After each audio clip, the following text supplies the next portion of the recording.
Welcome back, everybody. The following is a conversation between me and Habit. We talk about finding self-identity, socialism, Marxism, and decentralization. I hope you enjoy. Yeah. So maybe can you tell everybody who you are, some credentials maybe, or what you're going for, and Sure. some stuff like that? Yeah. So I'm Habit. Um, I'm a Marxist-Leninist Maoist, and I believe in achievable socialism globally. Um, in terms of my background, I've grown up in Fort Collins my whole life. I went to charter schools in Fort Collins, that kind of stuff. This town is my jam. I understand it. I'm comfortable with it. I do a lot of activism, and I'm going to CSU in the fall. Awesome. So did you just graduate high school then? I graduated high school in 2021. I had Okay. originally had plans to go to Canada, but those got cut short because I had a pretty bad depressive episode during during that last bit of my senior year, and I ended up having to stay home. Was that, do you think, relating to COVID, or what I'm was not that for entirely you? sure. I'm not entirely sure what it was. At that time, I was having a gender crisis. Okay. Um, I think I have that mostly figured out now. I'm at least in a more stable position than I was back then. Yeah. And I'm ready to go to college. Awesome. So do you feel like you've kind of found a little bit more of a sense of direction for yourself? Is that what kind of happened? Is that what Sort changed? of. I've always had this sense of direction. I've always wanted to do software engineering, which Okay. is what I'm going to school for. I did this 3-month software engineering boot camp over my gap year. And I don't feel like I've ever really not had a proper plan on what to do. It just so happens that things get in the way, Okay. if that makes any sense. Sometimes things personally, right? Things Yeah, within. personally, or things out of my control, Yeah. that kind of stuff. Are you much Yeah. of a reader? I do read a lot. Yeah. Hmm. I've been reading Stephen Pressfield's Warrior Ethos right now. Okay. I really enjoy his work in Would you general. recommend that? I would should- recommend that. All right. He goes into what it means to be a warrior and the sense of like the warrior spirit and fire, and ethos means ethics, right? So Yeah. the warrior ethic. And I just started a couple pages in, but it's all about like believing so much in a cause that to the farthest extent, like especially classic warriors, you die for something like that, right? Yeah. And what I'm learning that I didn't really put together with warriors is there's a lot of internal fights that you resolve and have to find some sort of victory over within yourself to be that kind of strong character, right? No matter what idea you want to pursue and fight for, you still got to kind of resolve something within yourself, you know? Yeah. And I'm only a few pages in, and that's what I've gotten from it so far. So I Sounds do pretty recommend powerful. the read. He writes fiction and nonfiction. I love his nonfiction. He was comparing this book in an interview with some fiction he read, where it was more of like a story-driven narrative. And so if somebody's more of a narrative-seeking person, I forget the name of that other book, but he has some nonfiction that's really good. And then I've read his The War of Art, which is about resistance within the creative process. And it's something about professionalism, like how to be a professional or something like that. And it's about moving from that amateur state to that professional state. And is, again, fighting that resistance and figuring out how to conquer those inner problems we have, that Yeah. everybody has. Because we have tons of issues outside of us in the world, right? But then there's still Then stuff. you've also got those internal problems that need to be figured out. Yeah. I get you. Yeah, and I've been reading a little bit of Marcus Aurelius's Meditations with Stoicism, and they talk about you can't control anything outside of yourself. It's always within, right? Yeah. And so all these things it's cool to see them connected from different schools of thought right now. So yeah, because I think some people go through this world very unconscious and unintrospective and don't look at those things, right? And I feel like that's a very missed opportunity, to say Yeah. the least, right? Do you can you speak on any benefits you found of that introspection for yourself and figuring things out? It definitely helped me figure out my identity, what I'm comfortable with, what I'm not. Yeah. I forced myself to do a lot of things in high school that I don't envision I ever want to do again. Can you give an example? Yeah. Is that okay? Yeah, go. Yeah, it's fine. I remember my senior year of high school, I was a bit desperate to find somebody that I could be romantically interested in. Yeah. And then over time I discovered, oh, I just straight up don't even experience romantic attraction. Like, that's something that my brain doesn't do. That kind of stuff, trying to fit in general. I'm much more of a solitary individual, kind of. I just exist in the void. Nobody, and I have not found anybody else that I can relate to with that statement. So you feel like an outsider, right? Yeah. Yeah. My podcast is called, my whole, in a sense, like project or creative suit is called Solo Wizard. Uh-huh. And the solo part is that I've kind of felt alone as well in that. Yeah. Like, dark times, and these days it's not even dark, it's just what I reflect on sometimes is feeling like an alien is what it comes up inside of me as. Yeah. Like, It doesn't feel natural. It doesn't feel real. it doesn't feel, I'm like, I come to the human race with a lot of curiosity. Yeah. Is how it comes to me, and that's why I started this, Uh-huh. because I'm very curious. I like these conversations, and I don't understand myself, and maybe I just don't understand people, and I'd like to understand them more, right? Yeah, that's understandable. And it's like such a misunderstanding that it feels like I'm not even of this world is how it's manifested within myself. Yeah. And it seems like everybody I talk to has a little bit of that. Yeah. Which there's almost like then a community there when you feel like an outsider. So what do you think about that? I definitely agree with you there. It's hard. It's so hard to fit into today's strict standards of what it means to exist, what it means to be deserving of basic human respect. Yeah. All that kind of stuff. There are so many people under this system that we have currently that feel like outsiders, and it hurts to see that, because once we accept everybody, then there's so little that we can't do. And we don't have to accept how to explain this properly? We don't have to relate to everybody, but we at least just have to accept that, they are also human. They are also deserving of these basic things. Yeah. Like housing, food, clothing, emotional needs, that Security. kind of stuff. Security, Mm-hmm. exactly. Yeah. Yeah. Yeah. And is that kind of why you kind of take the stance of ideas that you have right now? Yeah. With how you think things should be structured? Definitely. Where did you first come upon these ideas?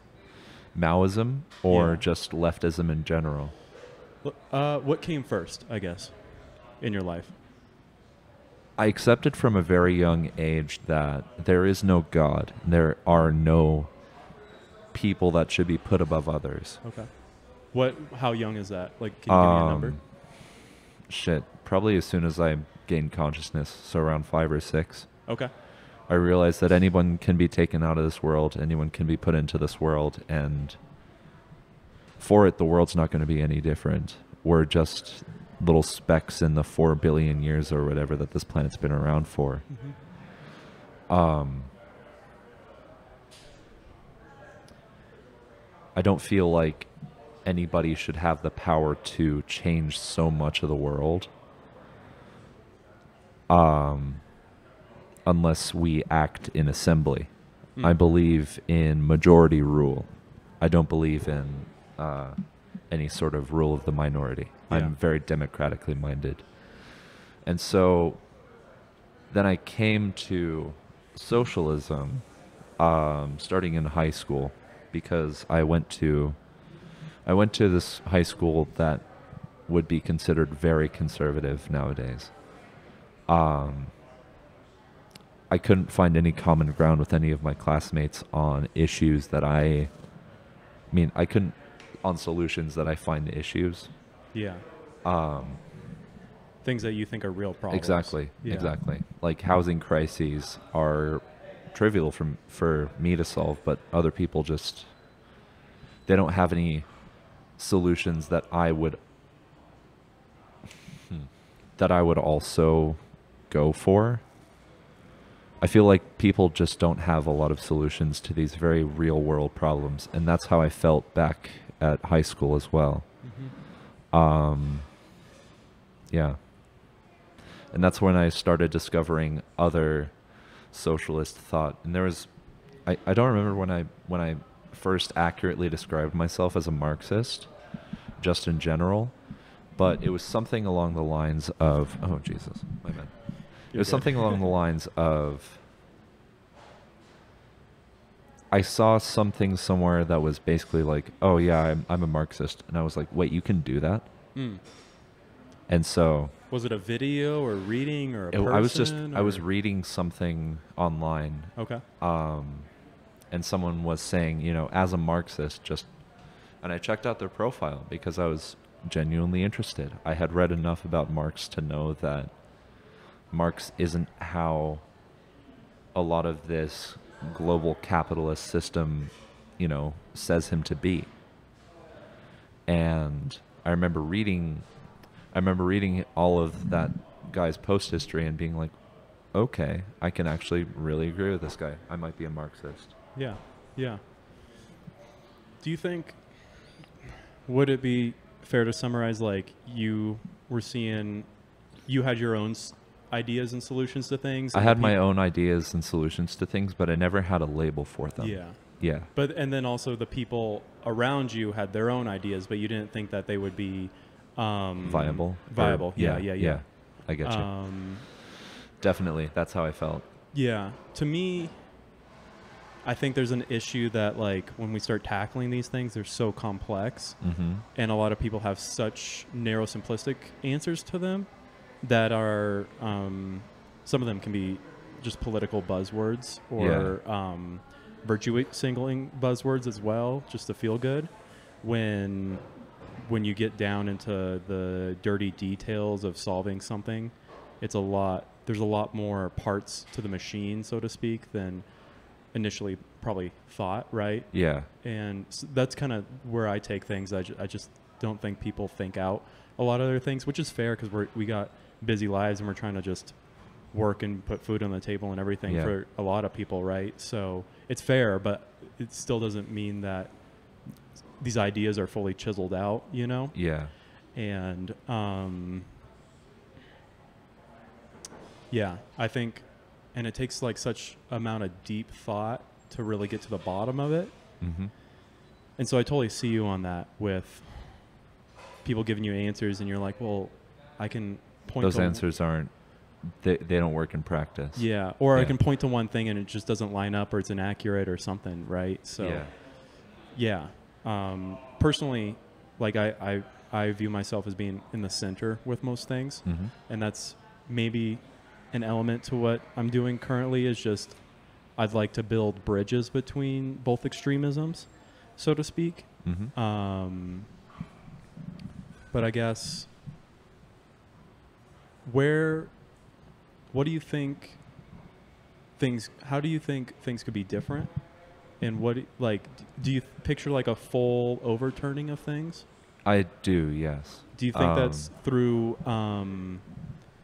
systemic changes via the government or via the people? Yeah, because there's two methods, right? There are technically two methods. I am a socialist first. Okay. There are some of my compatriots who I would describe as anarchists first. They would rather not have a state apparatus to begin with, Can you describe anarchism for anybody that really Sure. doesn't know that? Yeah. Anarchism is this concept of a stateless, classless, moneyless society Okay. in which people engage in direct action and mutual aid. There could be a legal code under anarchism, but that would all be democratically decided. Yeah. Very like locally and communally decided, right? Exactly. Yeah. Exactly. You have the right. You still have the right to self-defense. You still have the right to do a lot of things that you would want to do, so long as they are not in bad faith, so long as they are not hateful. Things like freedom of speech under anarchism do not exist. Are they more like socially existing? Like so, like you're allowed. What do The you way mean by that I would guess? describe why I'm anti-free speech in general Okay. is because there are always going to be these consequences of having free speech. Mm-hmm. People will seek out these alternative, quote unquote, really meant. They have this. It's hard to describe. Basically, how I feel is I feel that anyone who isn't an expert on a topic shouldn't get to speak on it. You have to do the requisite research before you can generate an opinion. And I feel like that's not exactly present in America. Yeah. Yeah. Because right now anybody can say whatever they want for the most part, right? There's no incitement to violence and no hateful speech and stuff like that, right? But other than that, you can kind of not be an expert on anything and say what you want, right? Is To the a current point, state of yeah. things. Things like an anti-vax movement would not exist under anarchism Okay. because What would be the anarchist counter to that in their system? What would that look like? people would mutually understand that the experts are experts in their field for a reason. Okay. They have dedicated so much of their time and energy towards learning and understanding how vaccination works, how science works in general, all that kind of stuff. And I feel like from there you pull from them in a sort of potluck-esque way. Yeah. And then from there, the general collective of people will progress forward. What is the difference between being socialist first and not anarchist first? As a socialist first, I believe that there needs to be a state and some semblance of class, Okay. but no money. I believe that there is a lot of changing of human nature that we have to do inherently, because originally, back in pre-recorded history anyway, humans used to be in what we would consider now to be primitive anarchist tribes. People were individuals. They had their own sort of mini democracy. And over time, human nature has shifted more towards there being two separate classes, the owner class and then the non-owner class, I guess you could call them. And my goal as a socialist is to understand all of the different ways in which we as humans don't connect. And then from there, turning that into policy or re-educating people on, you shouldn't judge people based off of what they say. You need to judge them based off of what they have experienced. Because as someone who has been brought through religious trauma, I feel a certain way about the church that a lot of other people don't. Yeah. Yeah. And I feel like that kind of opinion, or that kind of, if I badmouth the church in front of you,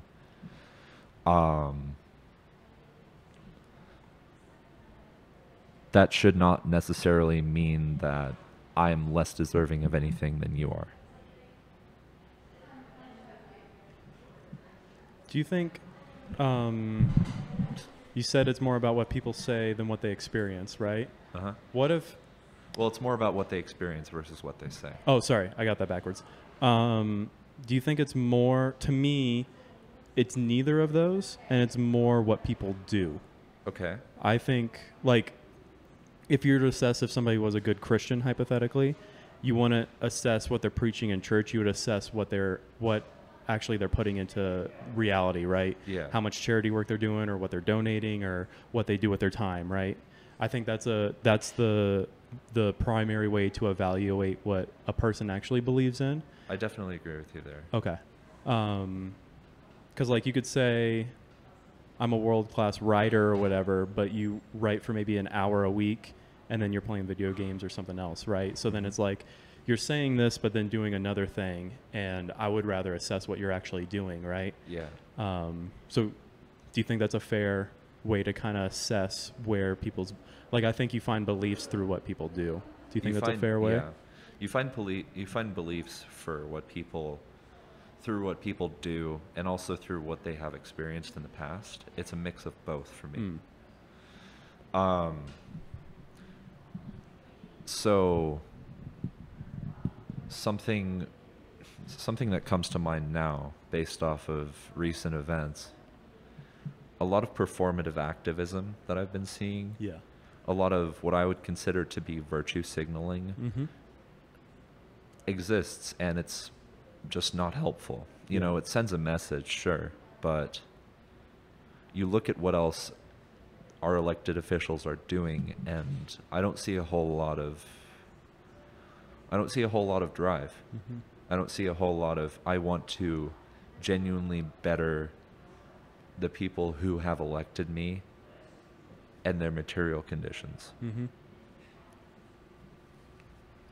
Do you have an example of that's currently happening right now that comes to mind? I could say, I remember the George Floyd protest. What? Actually, no, my bad. I'm thinking of something else. Climate Summit. Okay. There was a climate summit in, I think, 2021, mid to late 2021, where a lot of, I guess you could call them premiers of most countries in the world came together to talk about what they would provide in terms of limiting climate change. And it feels to me like a whole lot of just performance, saying, oh, we'll do this for sure, and then never actually getting around to it. Yeah. People saying, giving people other messages like, oh, you should vote for this candidate. Like, you need to... Voting is the most productive thing you can do as a member of this society, when there could be things that have been... that there could have been codification of certain things into law. Yep. That never actually happened. Like, there was no drive to do that. Yeah. And you're speaking about the Roe v. Wade case, pretty much, right? Yeah, pretty much. And I really appreciate that some people had that introspection within the party because there's a lot of, like, pointing fingers across. Yeah. But there's a bit of, which I appreciate, of... There's also pointing at, I'm only registered as a Democrat to vote for, to vote in Democrat primaries. Yeah. I wouldn't actually consider myself a Democrat whatsoever. Yeah.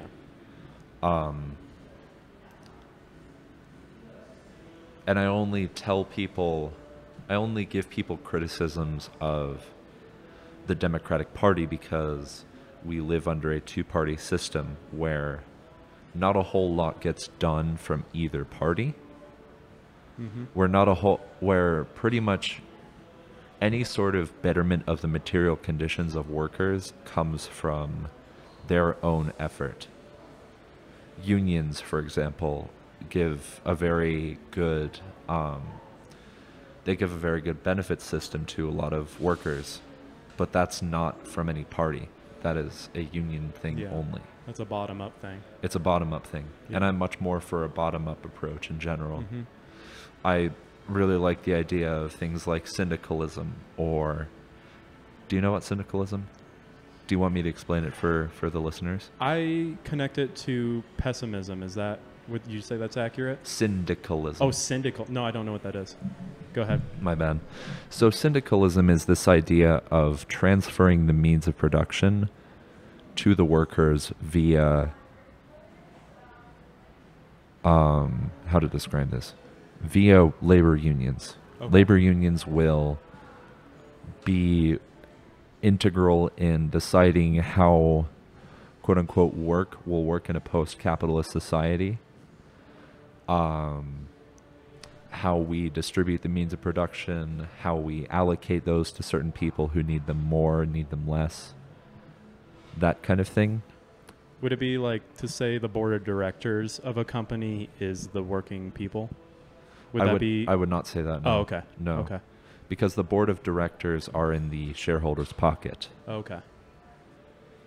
And I have a whole other thing about shareholders in general, if you'd like me to go into that. So did you want to finish your first idea?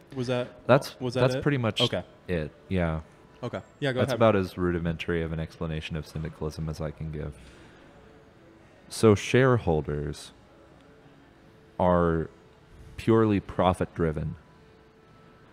I believe in the labor theory of value. I believe that whatever people do is always going to hold value. It doesn't matter if you make mud pies for a living. It doesn't matter if you drive your car around. You are always going to be generating value through your labor.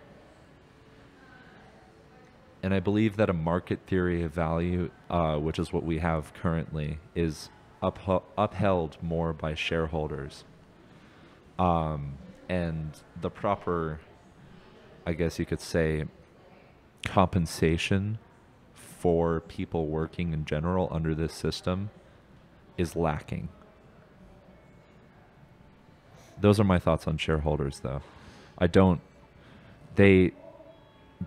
Pretty much all I could say is that they sit with their thumbs up their ass and wait for the workers to produce surplus value. Yeah. Do you think, I see what you're saying, and to an extent I agree with you that all human labor is valuable, but to push that a little farther, wouldn't it have to be valuable to more people than just, like, because it can be valuable to the person doing it, but then if it's not valuable to anybody else, then it wouldn't be as good as some other endeavor that is valuable to 10 people. Right? Sure. So then there is a sense of a hierarchy there, maybe, you could say? You could prioritize different things based off of demand rather than value. Because everything intrinsically has value. Everything that we produce intrinsically has value. Everything that we need to survive intrinsically has value. Yeah. But there is a difference between value and demand in a market sense. Okay. I still believe in a free market, but I only believe in a free market where every commodity in that market is free. I believe in the decommodification of housing. I believe in the decommodification of just basic human health care or, food in general, that kind of thing. And I feel like that is very achievable. So does that leave room for some things to be monetized on? With what you're saying? You could do that. I just don't see the reason why. Okay. So you want everything to be free then? Not just basic necessities. I would want, I feel that way. Is that what you feel? Okay.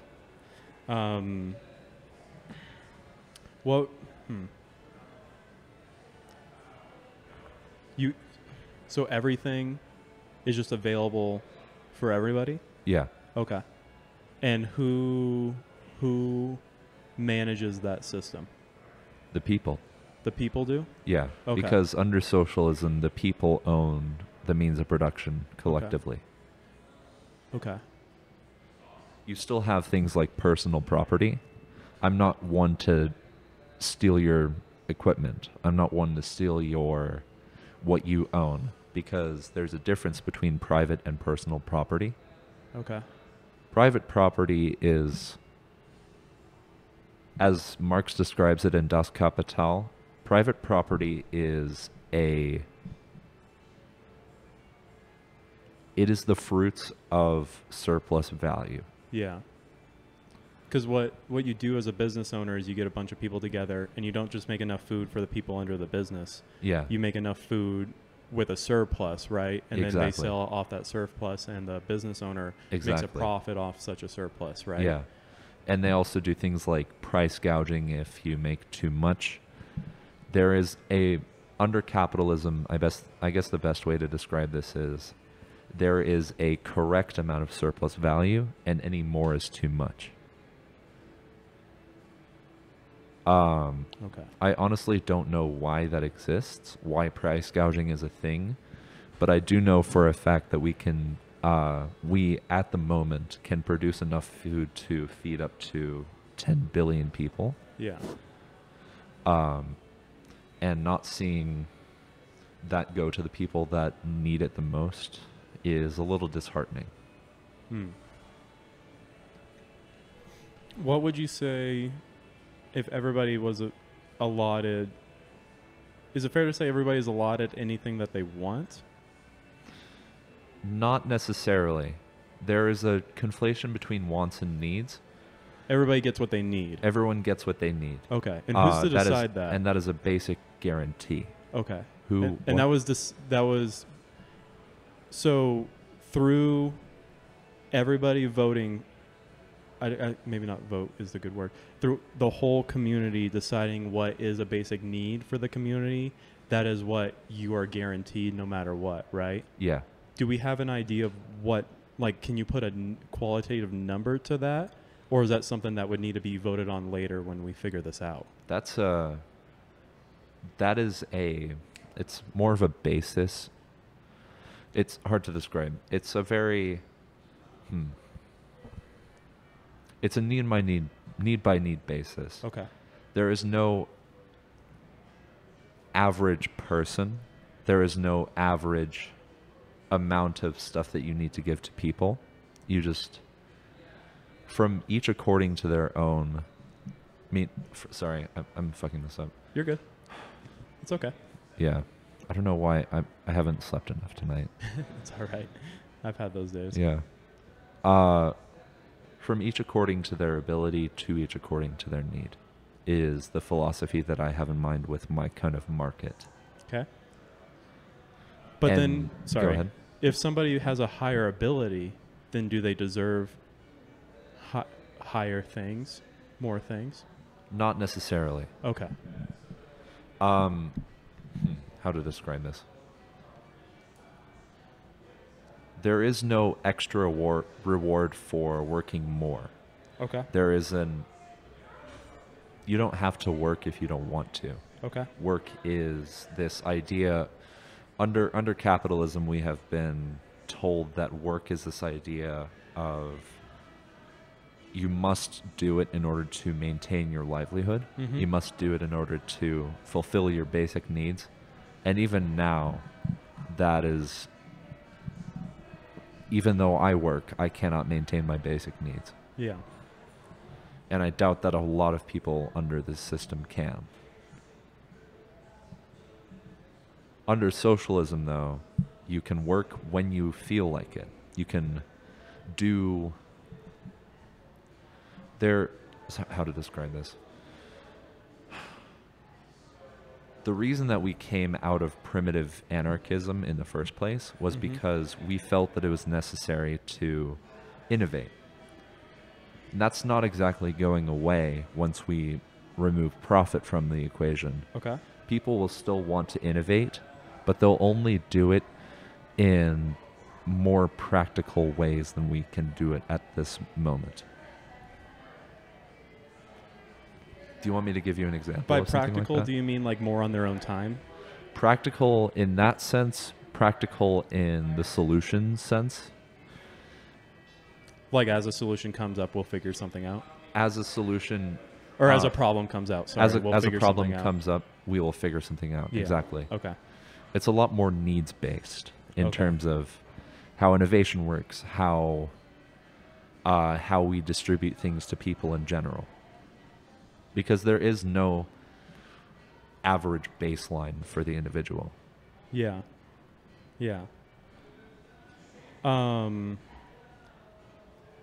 would say, to me, it's a feature of our system right now is that it's very slow, especially government. And even if it was a dissolved and completely different structure of whatever a people's government or whatever that looks like, to me, issues these days, especially big ones, come up so fast that I would worry that we wouldn't be quick enough to solve issues if we were solving them right when they come up. Like there's an issue of there's a word I love, perspicacity, having the ability to perceive. Yeah. And so I might be wrong, but what you just said makes me feel like there's an issue with not being able to see things in the future and to quickly be prepared for those things, right? Because our world is moving so fast right now that so many issues are popping up that we have to be light on our feet. But I don't think our system can be, especially on a nation or world scale. I definitely agree with that. So what do you think about that? With that kind of statement, I feel like the best way that we can tackle that kind of those kinds of issues popping up is through a more decentralized system in general. Okay. We come together knowing our strengths, knowing our weaknesses, and then together we can create the solution for an issue. What we have right now is sort of a top-down approach. We only fix issues when it is profitable to do so. Like back in the 60s when gay rights were first starting to come up, it was we only got through all of that with heavy amounts of negotiation and compromising on, we'll only let cis gay white people do gay marriage, and if you're not cis white and exclusively gay, then we'll have a problem with that. I can only fit one of those categories right now. Gotcha. I think, especially with what we're dealing with right now contemporarily, I think we need a lot more focus on communities. I definitely agree. I totally agree with that. I think to me though, I think we're on one extremism like right now in reality with our system. What you're describing, I don't disagree with, but I have a worry that if we went to that, it'd be just swinging into the other extremism. And one worry I would have with that is, would things get too group and too almost tribal oriented at that point? If all the focus was on our little niche communities, and because then there has to be some sort of knitting between communities, right? And that's why we have states and nations. Yeah. Right? So I think I don't know if you disagree with this, but I think we need a little bit of national government. And like a little bit. Yeah. I don't disagree with the fact that we might need some sort of legal code, some sort of national law. I guess you could say national law. You could say something. How to describe this? Definitely, we need. What I feel like needs to be done through socialism is create this moral and interactional code. That is the main goal of socialism for me. Is it like a cultural effect? Yeah, would you say? More or less, yeah. Okay. Yeah, there have been experiments done. I can't exactly remember what they were. I mean, when they were, or titles, things like that. But there have been socialist experiments done before. Okay. In a clinical sense, without too much interference from an external source, which is what a lot of country socialist experiments have done. But in terms of a case study sort of scenario, socialism can work if you raise people correctly. and anarchism can work if you raise people correctly. Okay. So I feel like we've been dancing around this a little bit, and what I think hopefully is what I would like is, do you think that there can be a bridge built between capitalism and socialism and communism? Oh. Because we agree that there will be some sort of maybe national and state and local government system. Uh-huh. I think like we both agree that we're maybe too focused on the national system, right? And giving too much power to that, let's say. Yeah. So I think we both see that on eye to eye, and I would love to see a more communal shift. I don't think a 100% communal shift for me personally, but to me, I feel like we're dancing around something that could be in the middle ground, which I really like, because I think if we can take the best parts of what, let's say, your ideas are and what we're currently got, like I think there's some good in our current system, right? Mm-hmm.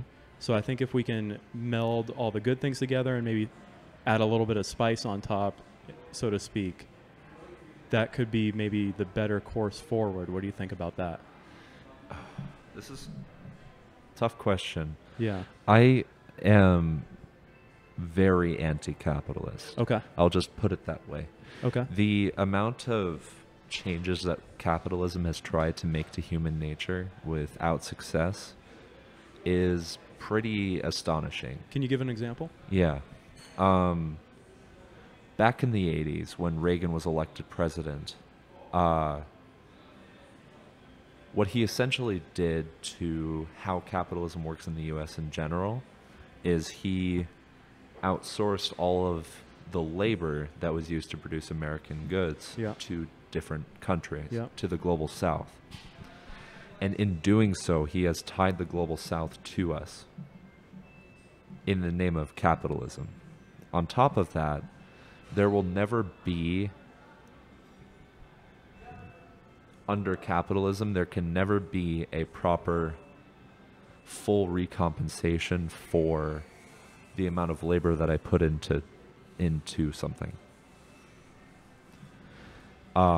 Because that's just the nature of how capital works.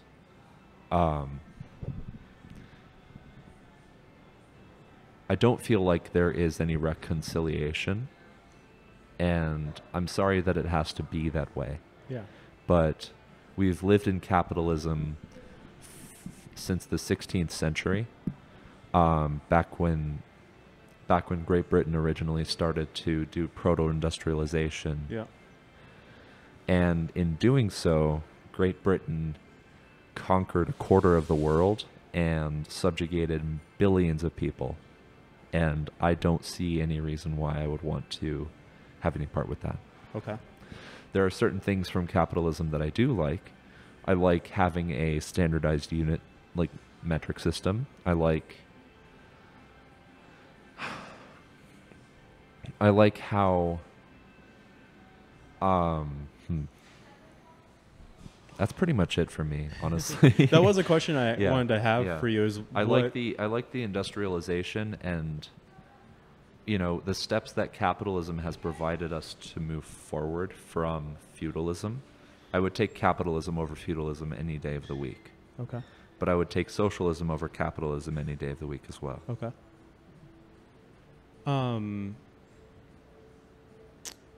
To me, I think healthily functioning capitalism will spark good amounts of innovation.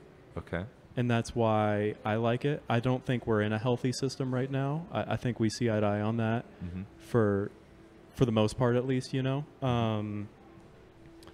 Because that's personally how I've seen things, and I'm open to being corrected. But I think to go back on it, like, do you have a concrete example of things being, creative pursuits being able to be taken up at any point for people, and then that leading to more innovation than how it's kind of currently set up under, like, you get money for being innovative and stuff like that, right? Do you have, like, what would that look like under your system? Under my system, Okay. And so, it's, yeah. I'll take all the detail you can give, gotcha. honestly. Like, I love details, so you don't have to be sparse on the details if you want. I got you. Yeah. So in post-World War I Austria, Okay. there was a socialist-esque party. I don't exactly remember the name of the party. I know they weren't the NSDAP, because that's German. And also that was created post-German chancellorship.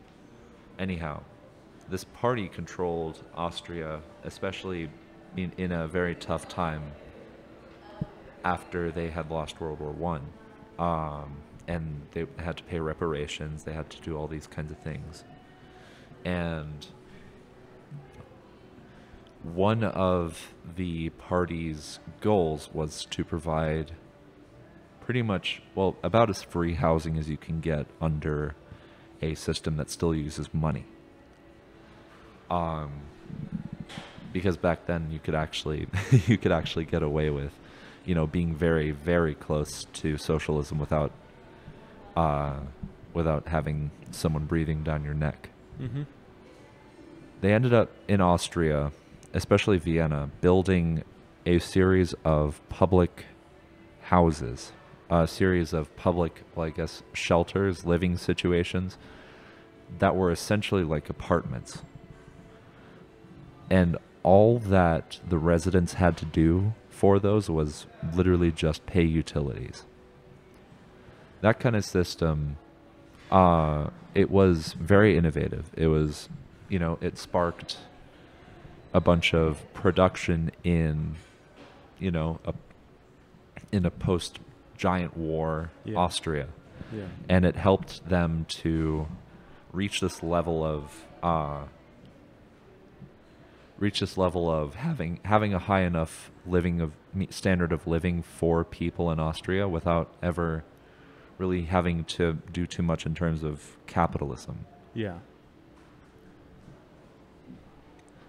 So where is that system today, though?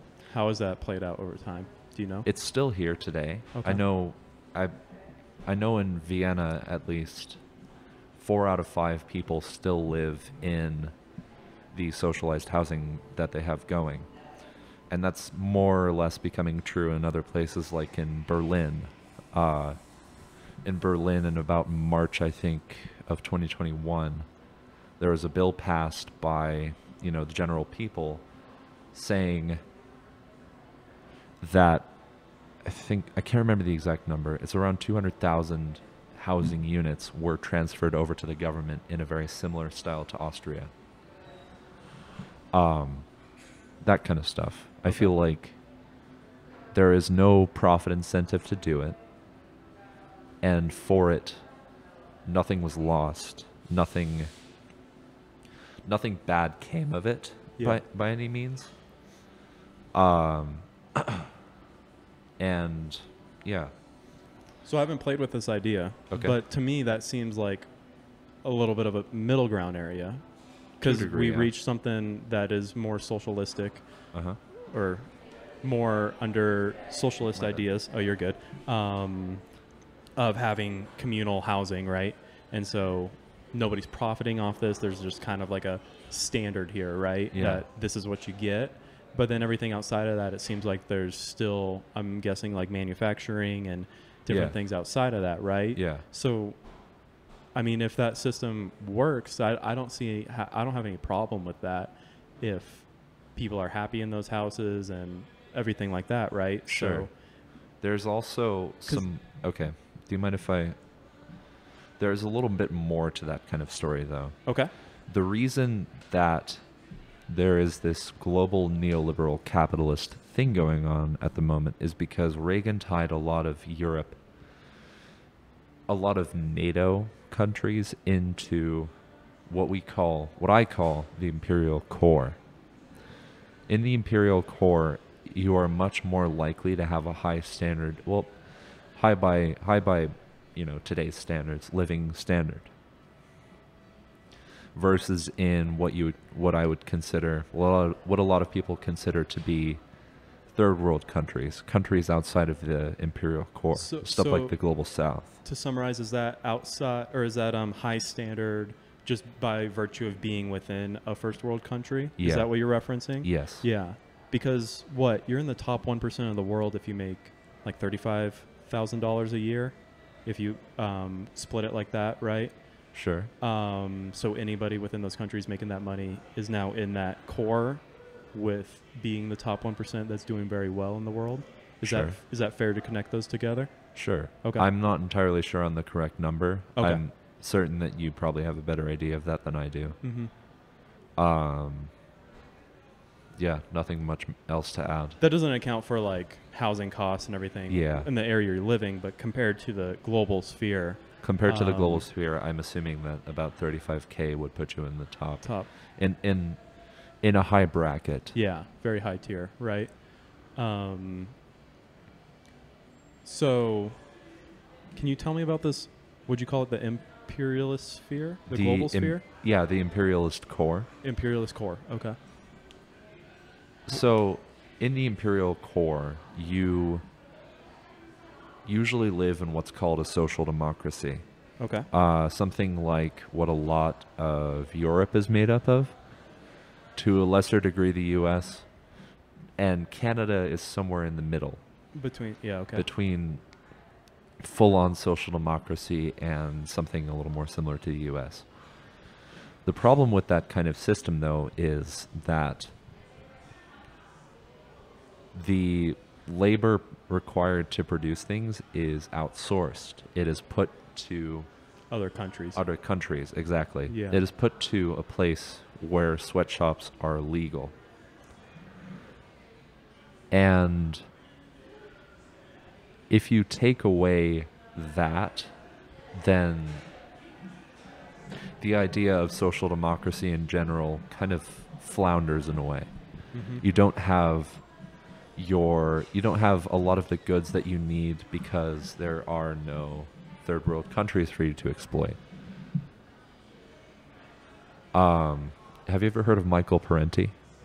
The name rings a bell. I don't know. Yeah. Michael Parenti talks about this at length regarding how it feels, how it is the material conditions to live outside of the imperial core. And does it really well, actually. Yeah.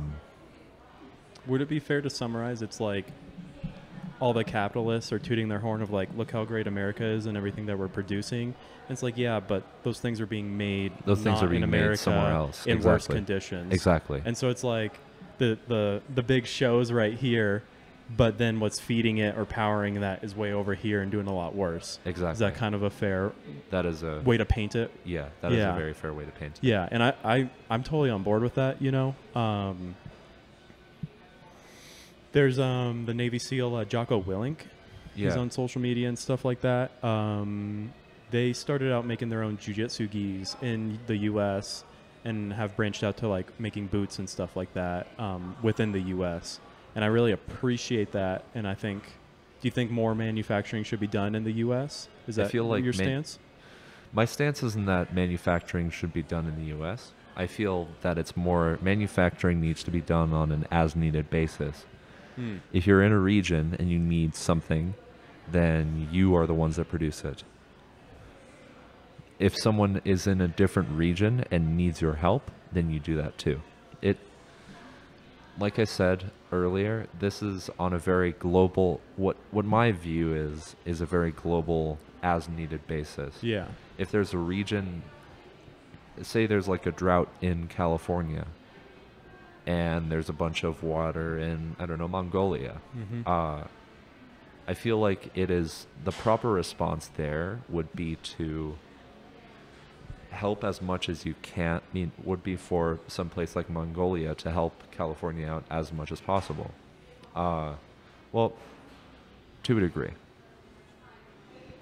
The thing with an as-needed basis is that you also have to put in time for self-care. Yep. Making sure that you have enough before you go and help somebody else and account out. for the future, Exactly. right? Because And it's not account for just the you future. now, there's you in the future. Exactly. And so it would be, you would be extending a hand out to people from a place of, I'm good now and I'm good in 10 years, so I can help you now and for the next year, Yeah. so to speak, right? Exactly. Yeah, yeah.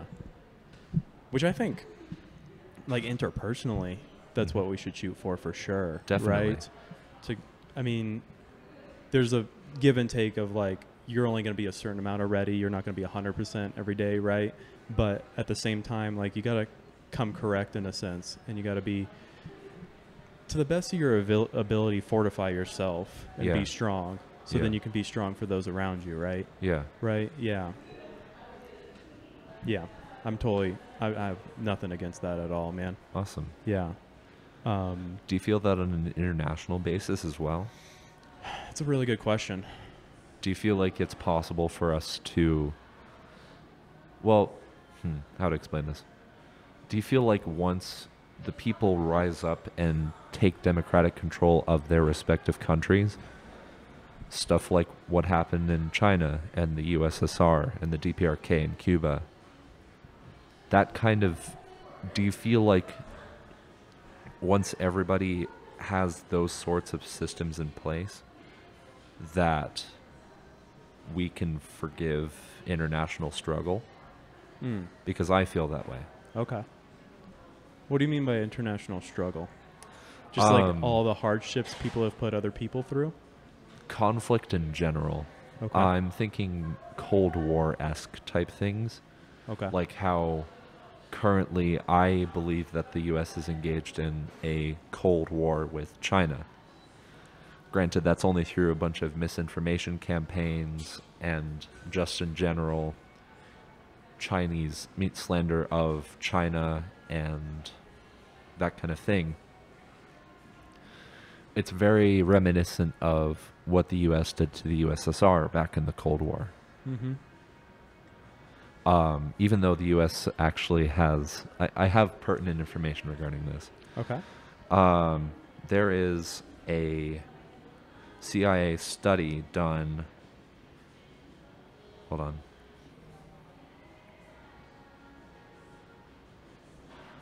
There was a CIA study done by the CIA, and they have it up on their website,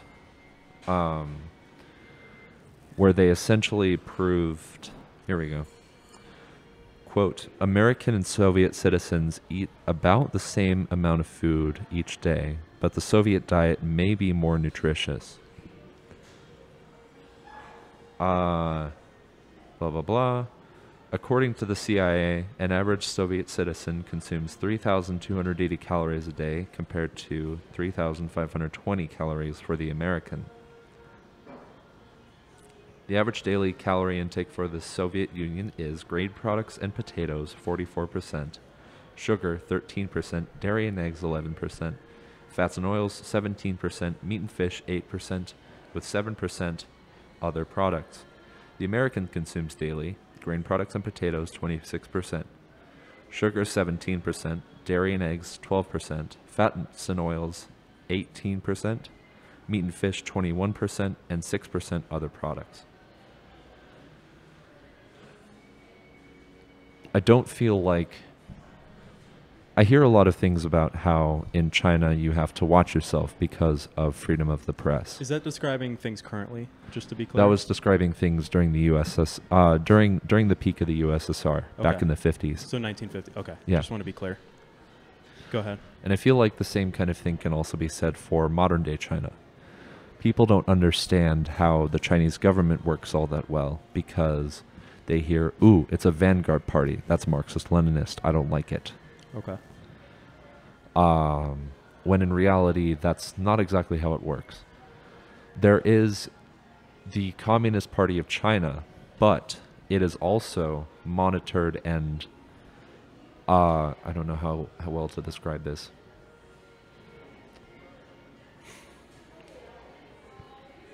It listens to 8 other major quote-unquote parties. In a way, these are like labor unions. I want to call them labor unions just to because it makes the most logistic sense. It's so hard to describe how they fully function because they take so many different roles. But the Communist Party of China, and in turn the Chinese government, listens to these 8 parties, and from there decides, okay, we will build infrastructure here, we'll help build I don't remember what the number is now, but China has an insane amount of high-speed rails going through its I've heard about those. country. Yeah. It's actually really cool. And it's a lot more efficient than car infrastructure. Yeah. Go ahead.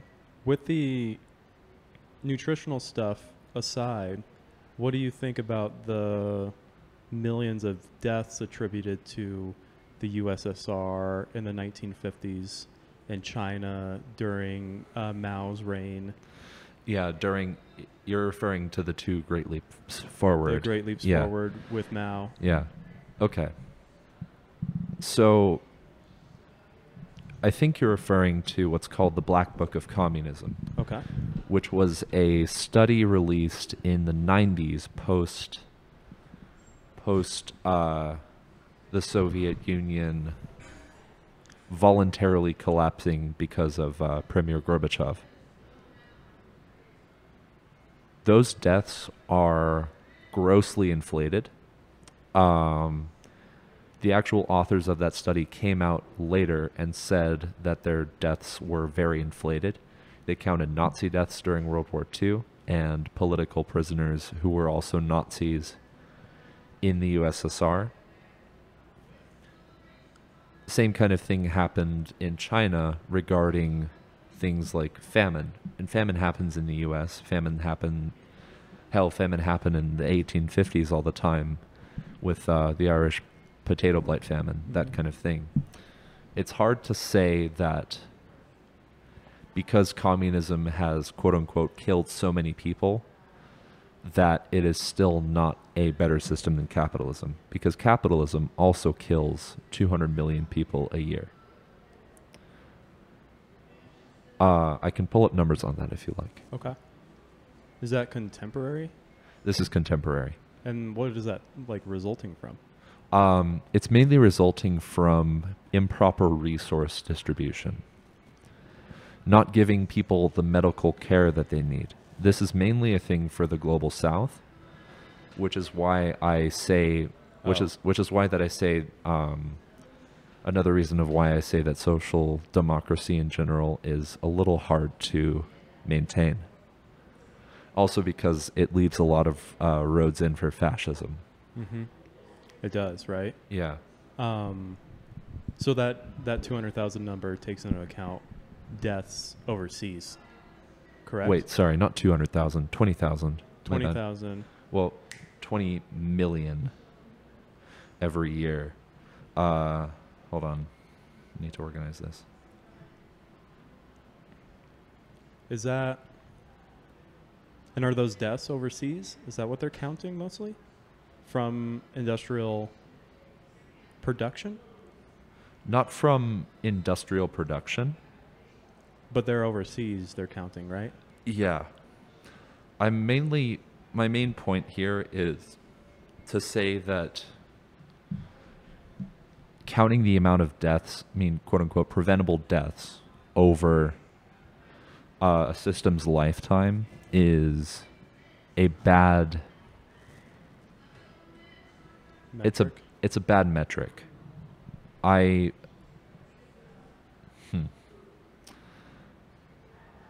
Because I'm also I forgot to mention this earlier. Back in the USSR,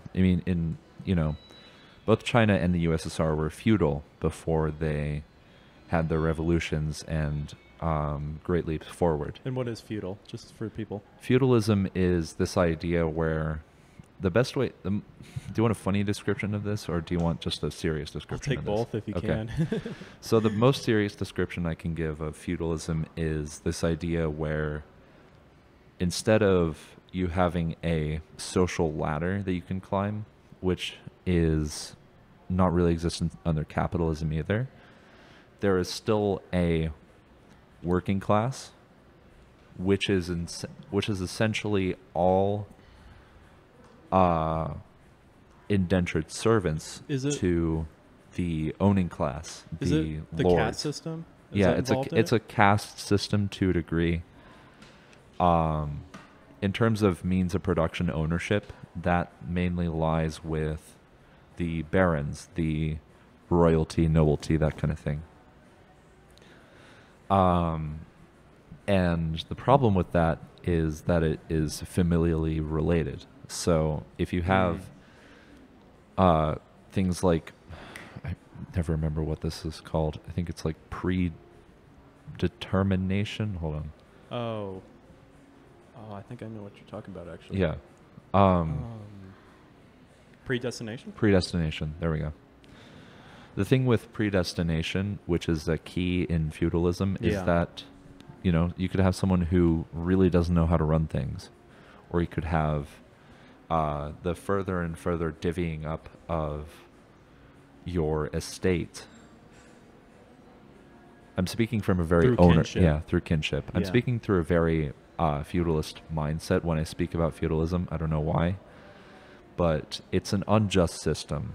I'll just put it at that. Yeah, because you have a son and he gets to be president Exactly. or king instead of having somebody. Somebody qualified. Yeah, somebody qualified. Exactly. Okay. Granted, I don't feel like anybody's qualified to do that Yeah. because of an inner conviction of mine. Yeah. But But maybe at the bottom it's like the king's son, and slightly above that it's somebody elected, and then Yeah. for you above that is the people themselves. the people themselves, right? Yeah. Is how you would see it, right? Yeah. So pre-Mao and pre-Stalin, right? Pre-Lenin, pre-Stalin. Yeah.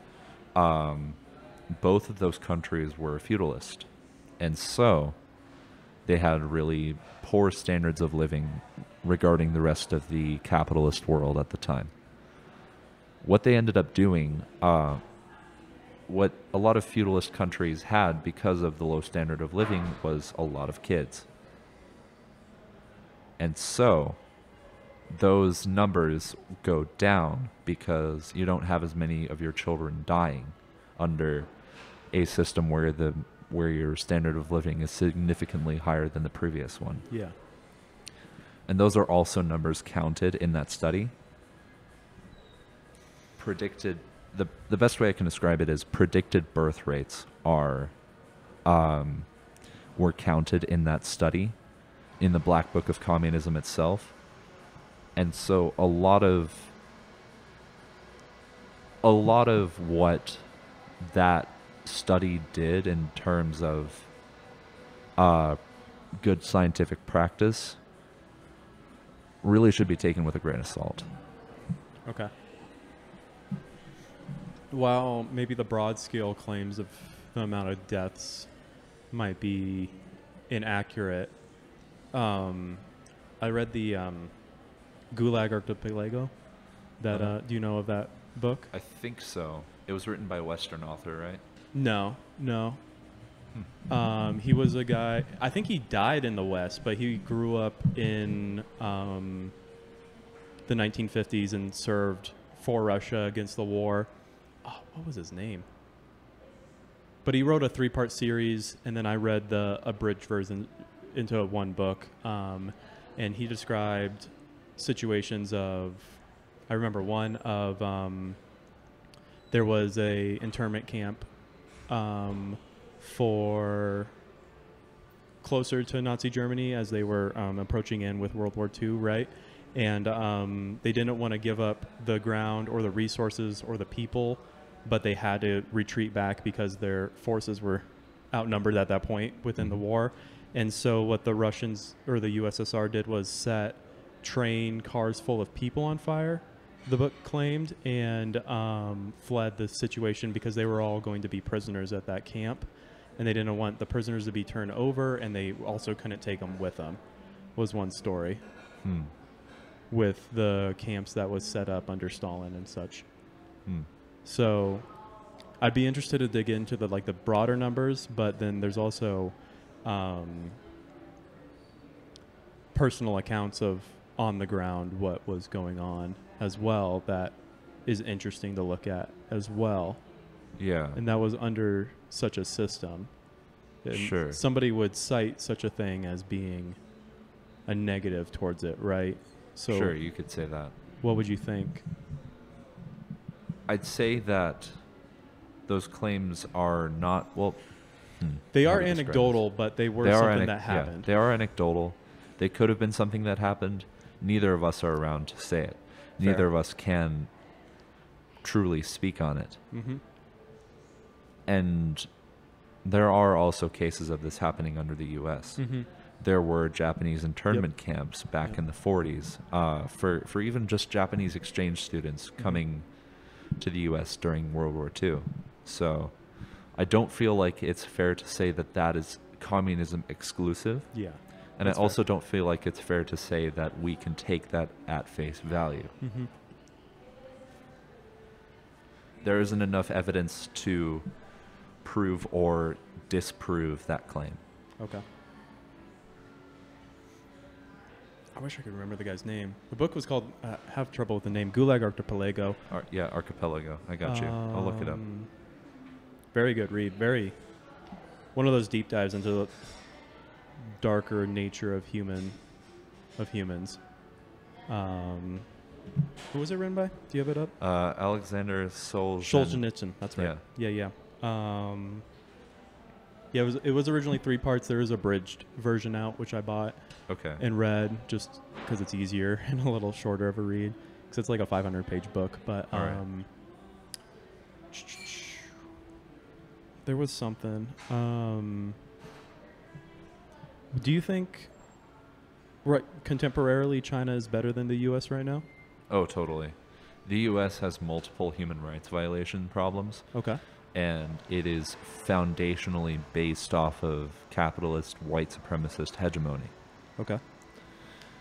China is not.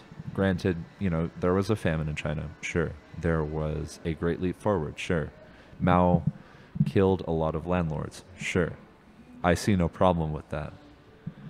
And I also see that there is no problem with China having its infrastructure in place.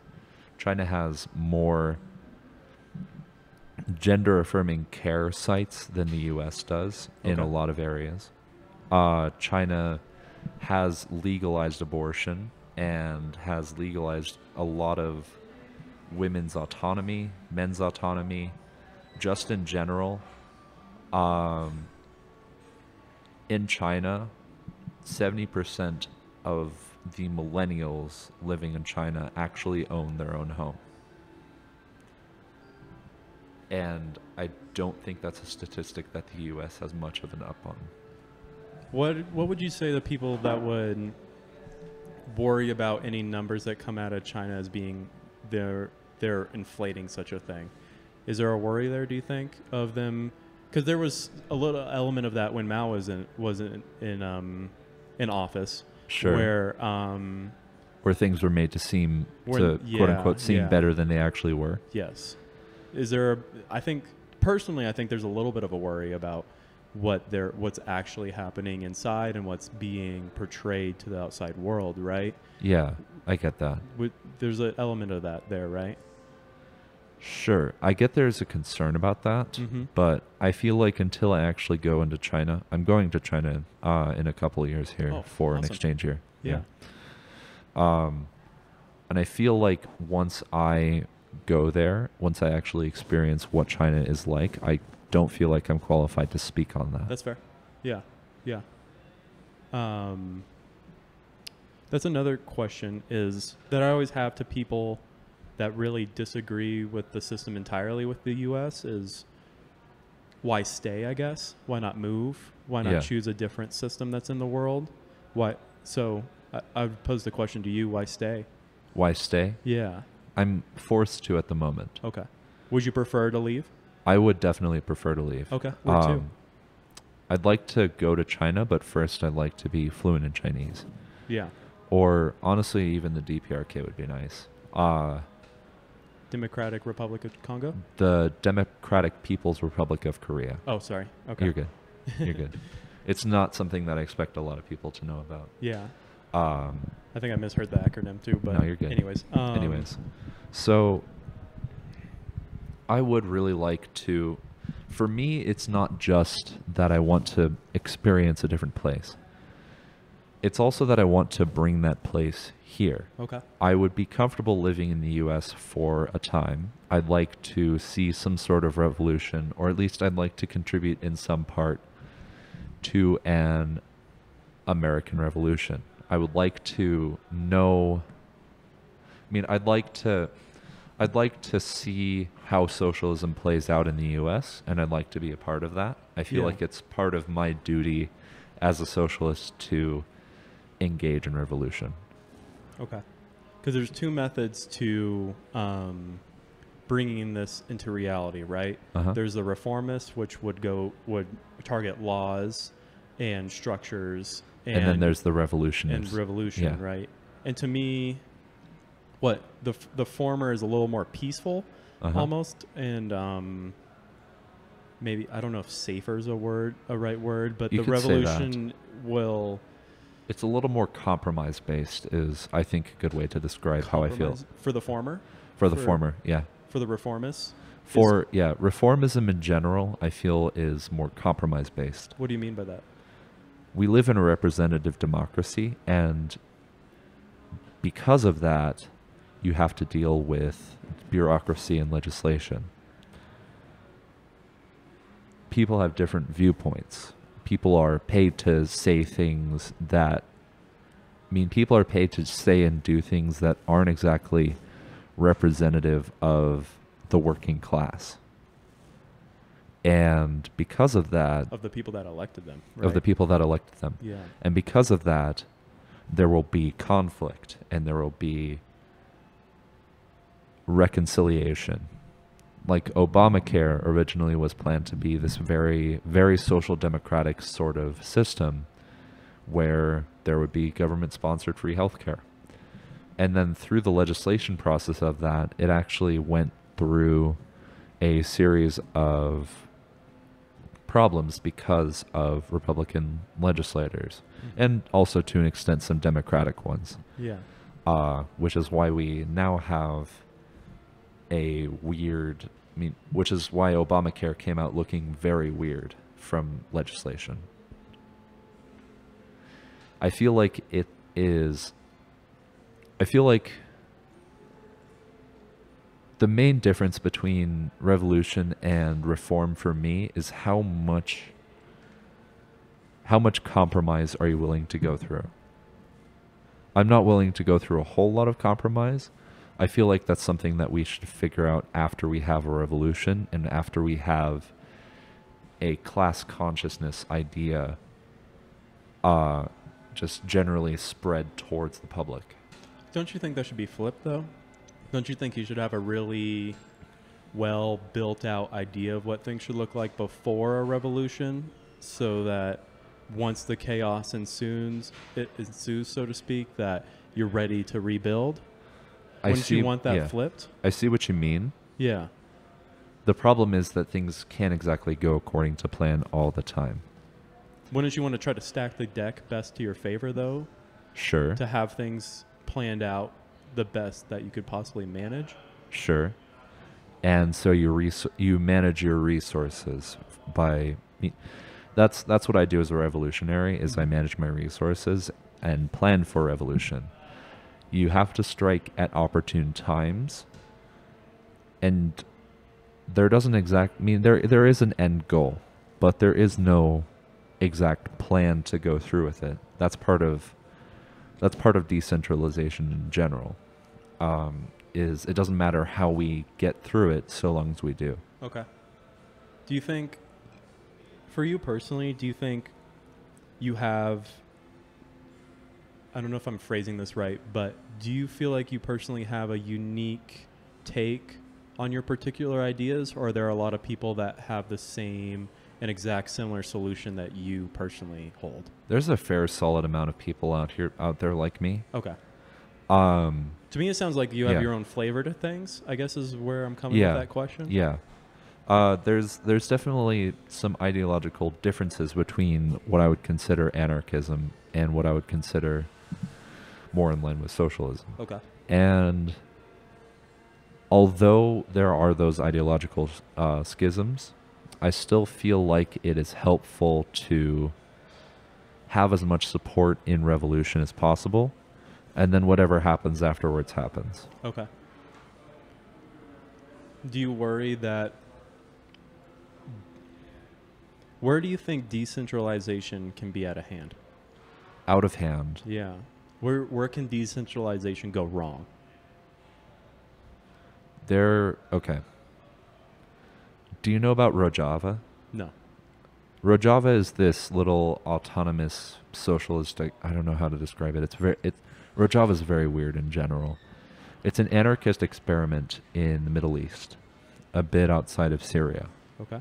or within Syria. I'm not entirely sure. And the problem with Rojava is that they eventually had to stick to this more authoritarian in general idea. Granted, authoritarianism under a socialist movement versus under a capitalist one will be much less extreme. Even the most libertarian capitalist ideology will be more authoritarian than socialism. But what ended up having to happen was there needed to be meeting quotas for a lot of the heads of state in Rojava.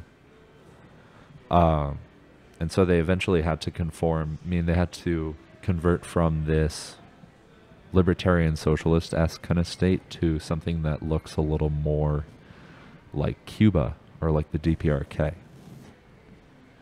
And that's the problem with a lot of misconceptions in general regarding socialist nations and those that already exist, those that have existed. You have to, in this neoliberal capitalist order, you have to stay out of the way. You have to go with it, or if you're a socialist, you have to arm yourself to the teeth and prevent yourself from invasion. The U.S. actually, this happened back when Pinochet was elected dictator of, I want to say Chile. Okay. Because originally the U.S., not Chile. Yeah, okay. So Chile originally had a very socialist president back in the 60s and 70s. And then he was assassinated by the U.S. government, and they actually do have sources on this. They describe in detail in some declassified reports regarding how the whole event happened. And who they replaced him with, being Pinochet, and Pinochet basically being a few steps off from a Nazi. So I would recommend you check it out at some point. Okay. Yeah. The reason that the USSR, the reason that China, the reason that the DPRK, and the reason that Cuba existed for as long as they did was because they realized that a top-down approach was necessary only for wanting to practice socialism under our current global status. That's all I have to say about that. Okay. Yeah.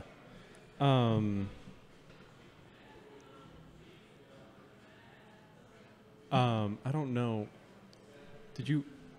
I think the original question was, where can decentralization go wrong? Yeah. Decentralization can go wrong in those kinds of scenarios where you need to present a united front. Yeah. Granted, you can still present a united front with decentralization, and more often than not, it'll be more effective under decentralization than under centralization. But in terms of things like a centralized government, in terms of resource allocation in general, I feel like it's more important to possibly, well, no, actually. Like, this might be a good way to phrase it. Yeah. If you had a society that was decentralized and everybody produced only what they needed, so there was no surplus and there was no, it was under that type of system, and then you had another army at your gates and you needed to prepare for war, per se, you would need to have some sort of centralized front to combat such an endeavor, right? Sure. So then that's, I think, where, like, I would worry that some people would want to stay, some people would want to fight, some people would want to leave. So hypothetically, you'll have your camp split up already into 3 different places. How does something that's decentralized come to grips with that, especially when there's something that's has an issue of time connected to it as well, right? Where this needs to be decided sooner rather than later. Like, under this is a out there hypothetical, but under that hypothetical, what would that look like for something that's decentralized? Those who are willing to fight can fight. Okay. Those who are willing to stay can stay. Okay. And those who are willing to leave can leave. Okay. So you would be fine with fractures happening?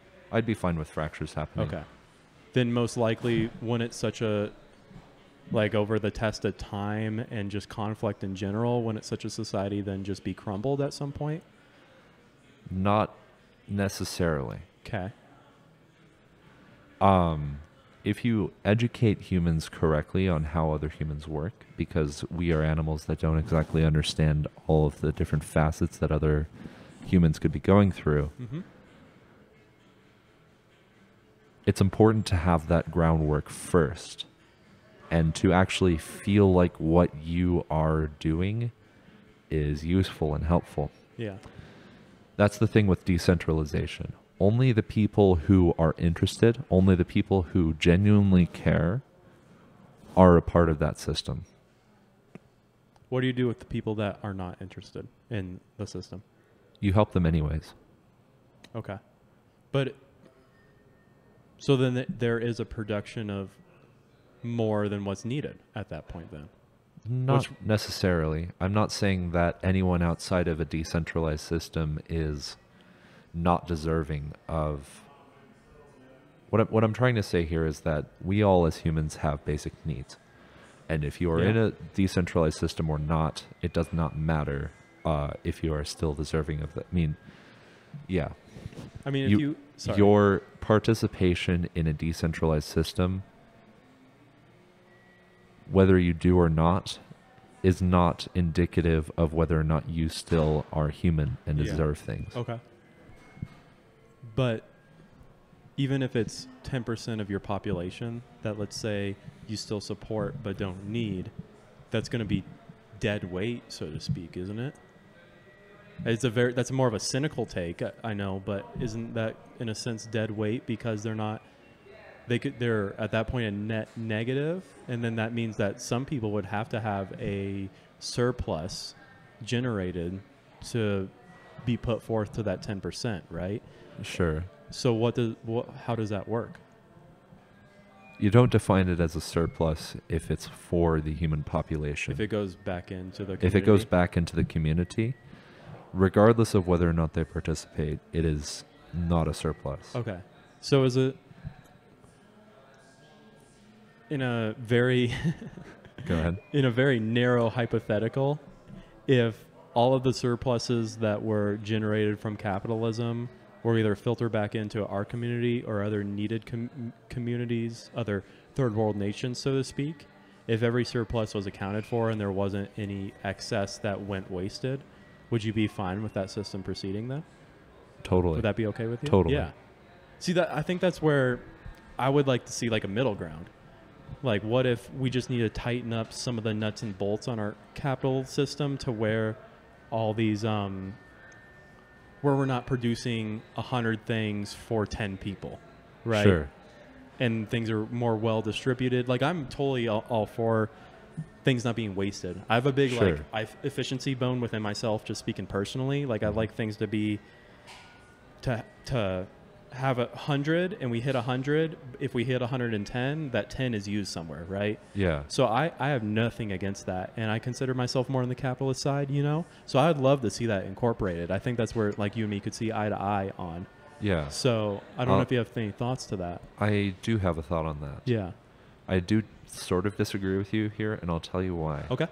It's because capitalism, in terms of resource distribution, only resource distributes when it is profitable to do so.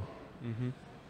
the reason that we don't distribute the healthcare, the resources necessary for the third world, is because it is intrinsically not profitable to do so. Capitalism puts profit before people in every instance that it has been tried. And for that, I don't see a viable capitalist socialist mix. To me, and I don't have a firm idea of what this looks like, there just needs to be more incentives put to those people that have surpluses to give them to those in need. Yeah. If that makes sense. Mm-hmm. More incentives to charitable giving, so to speak, would be one example. Is the train of thought I would go down with a line like that. Sure. I agree that that's not the current state we're in right now, but I'd love that to be tuned up and fixed to where any surplus that, and I know that there needs to be, if it's under a capitalist system, it needs to be some sort of price incentive, but Yeah. I think I would like to see if anybody has any idea of what workarounds there would be with that personally. Workarounds regarding improper resource distribution. Yeah. Where we could more easily incentivize those that have more to give to those that have less from a very theoretical perspective. Yeah. My answer to that is get rid of profit. The only proper way that we as humans can help each other out is when we put humanity first. And under a system in which, brought to its furthest extent, will literally outsource all its labor to like a different part of the world and call that, and basically treat it as alien, I don't feel like that kind of system is viable. Okay, I understand. Yeah. What do you think? Because I think that is an issue we have to solve that I think is embedded in the structure of reality itself, which is the Pareto principle or Matthew's law. Do you know about that? I don't actually. I think it's called the Pareto principle because of the guy that discovered it, but has the nickname Matthew's law because of from the biblical text, those who have more will be given, and those who have less will be taken away, right? And it's this idea of the stacking to 80% of things are then given to 20% of people, so to speak, right? Yeah. Is the idea. I guess. Does that track? That's what we live under currently. Yes. And that's an issue I think that any system has to deal with, but if we talk contemporarily, capitalism has to deal with right now is the Pareto principle, and I think we see that in real time right now where the top 1% have a lot of wealth, right, and a lot of resources, and it's that 20%, or if you want 1% having 40%, however you want to split it, right? The general rule of thumb is 20% having 80%.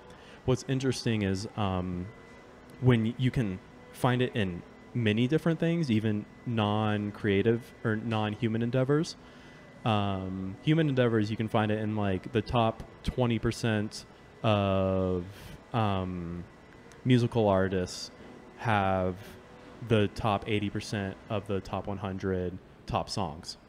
Stuff like that, where things are just, that's a very unfair distribution to the top 20% of artists, right? Yeah. But then you can see it in, I think it's like within the amount, there's 20% of the black holes have 80% of the matter within the universe. Different things like that. You see it pop up just in nature itself, which is very interesting to connect, you know? Which is why I make the claim that it's in the structure of reality itself. Maybe socialism is the answer to that. Maybe there's just something we're missing with capitalism, but that's, I think, something we're always battling with is this accumulation to a small few. Sure. Where do you see that under socialism? Has it been documented? I haven't seen anything. I would love to see those two connected. That'd be interesting to see. Yeah. I think it might have a loose connection, and this is kind of connects into a secondary thing that I would ask with you is, to me, it seems like maybe I have a wrong impression, but to me, things like socialism and communism seem to get very close and almost border authoritarianism sometimes. Okay. In what aspect? Where, in order for things to be communal, there has to be somebody has to enforce such a thing, right? Yeah, to a degree. Continue. Like you see that with the landlords that were killed during Mao's ruling, and because they were landowners. Because right? they commodified housing. Yes. And so there's, I don't know, do you see authoritarianism within, like, what do you think about that? I don't see authoritarianism within decommodifying housing. Okay. I see it as a general standard of living improvement. For those that are lower, but then you have deaths of people that were owning those things, right? Sure. Which would you, I think earlier you said you were okay with. I'm very okay with that, yeah. Okay. Would you, if it was possible, would you rather have it to where there was no deaths at all? Or is it okay that you have to break a couple eggs to make an omelet, they always say? With how pervasive capitalism is as a system at the moment, Yeah. I definitely feel like that is something that we should strive for. The thing with economic modes of production is that when you shift them politically or otherwise, you will always have a huge fallout. Back when feudalism was on the way out, we had this phase of feudalism called mercantilism, which was essentially just imperialism with a few extra steps. You would pillage, a lot of European countries would pillage other, indigenous peoples. Yep. And take their gold and silver and then use that as currency. The problem with that, though, is inflation, obviously. Because once you have more of something, it becomes less. Yeah. Once you have high enough of a supply of something, there is less demand for it.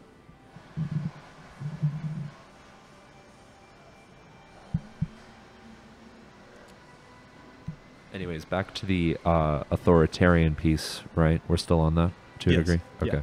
Yeah. If you have more on that. Yeah. I feel like in general, authoritarianism under socialism is a little different.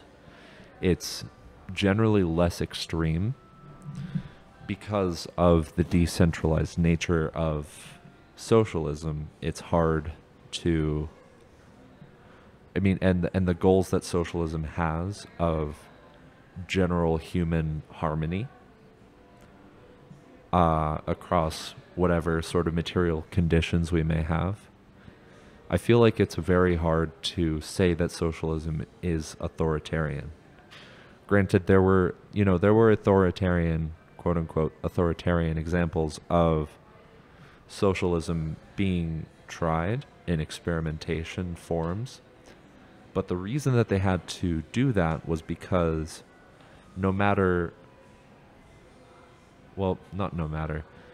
because the U.S. and just in general the global capitalist order, those people would make invasion attempts. The reason that the U.S. invaded the Middle East back in the 70s and 80s was because not only did they have, natural resources that the U.S. wanted, but also because they were socialist. Iraq, Iran, especially Afghanistan, were all very socialist at the time because they were part of the Eastern Bloc. And the U.S. found a way in to attempt and infiltrate the USSR via the Middle East. You also saw that, like I said earlier, with CIA plants in Chile, the Bay of Pigs invasion, and just in general, any sort of preventative measures to stop the spread of socialism in general have all been at the hands of the U.S., and they are very open about it. That is the reason that that authoritarianism in general happened under socialism as for as experiments, like socialism's experiments in general needed to be more authoritarian because the alternative is death, or the alternative is having to be reassimilated into capitalist hegemony. Other outside forces will start to trickle in, right? Exactly. Okay. So do you think the reason that Juche is... Do you know about Juche? Maybe. Juche is this idea of... it's the idea that Kim Il-sung brought to Marxism-Leninism. Well, it's sort of a complement, I guess. Complement in the I sense, not in the E sense. It's a complement to socialistic thought, in that you do what you can with what you have. Okay. The idea of Juche is that that the DPRK, I keep saying you when I should be saying the DPRK. The DPRK does what it must because it is surrounded by foreign hostile countries. It has a lot of blockades from the U.S. It has embargoes from the U.S. It has South Korea right under it. It has Japan. It has Russia bordering it as well. And so the reason that the DPRK acts in the way that it does, in a hyper-nationalistic sense, is because otherwise it would be forfeit to the global south. It would be forfeit to have to become a producer nation. Mm-hmm. And it doesn't exactly want to do that. Would it be fair to summarize, because you have to start somewhere, you have to do what you can with what you have, right? Exactly. So to go forward with that and to put socialism into practice, you might need a little bit of authoritarianism to start out with, because there will be outside forces Exactly. To pressure you in, Exactly. right? And so would the goal be, like, I imagine like a moving into authoritarian socialism, so to speak, and with the hopes of maintaining that, and then maintaining a strong wall, so to speak, around it so that it's secure, and then from that transitioning into just socialism? Yeah. Would that be maybe like a map, so to speak, of how to get there? Yeah. Do you think, like, practically? Oh, definitely. That's what Lenin described when he wrote Imperialism, the highest stage of capitalism, I think it's the highest stage of capitalism. Yeah. Okay. Anyways, he describes this point at which, the thing that Lenin was banking on in adding his ideas to Marxist thought in general, was that Europe would eventually fall to socialism as well. Well, fall to socialism. That it would eventually turn to socialism as well. He was banking on the idea that Germany post-World War I would be so destroyed that it would turn to socialism, and then in turn most of the rest of Europe would also go that way. And so what he and Stalin did as Marxist-Leninists, well, Stalin's a Marxist-Leninist, Lenin's just a Marxist. What Stalin did in the wake of Lenin's death was he protected the socialist experiment. And he looked for opportunities to spread that to the rest of Europe.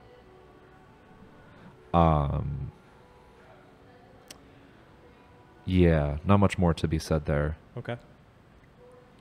Do you think that to me, what I imagine is on this path that we kind of just laid out to socialism, Uh-huh. there's like two great threats Yeah. on the journey, so to speak. And to me, those are, as you're getting there, the outside forces that are going to try to take you out before you fully fortify. Mm-hmm. And then to me, I think a second one is what's within your walls, and where the people that were put into those authority figure roles want to maintain that, even though when it might be time to dissolve those roles, right? Yeah. Do you think that's like maybe two issues? Yeah, those are two very valid and problematic issues that actually did happen in the USSR. So Yeah. post-Stalin, Yeah. you have Nikita Khrushchev come into power. Mm-hmm. Come into being the premier of Russia, of the USSR. And so what he did was construct this cult of personality regarding Stalin. Stalin actually tried to step down, I think, 8 or 9 times as premier. Little known fact, you just don't hear about it that often, I guess. Mm-hmm. And so what ended up happening in the USSR was you had these sources of government positions that at that point could honestly have been broken down. Well, to a degree, you still had very pro-capitalist America, at the back door, just waiting for the USSR to fall anytime. Yeah. Whoops. And how to describe this? Khrushchev wasn't exactly a Marxist. He was what I consider the beginning of the end of the USSR, Okay. because Can you bring the mic closer? yeah, of course.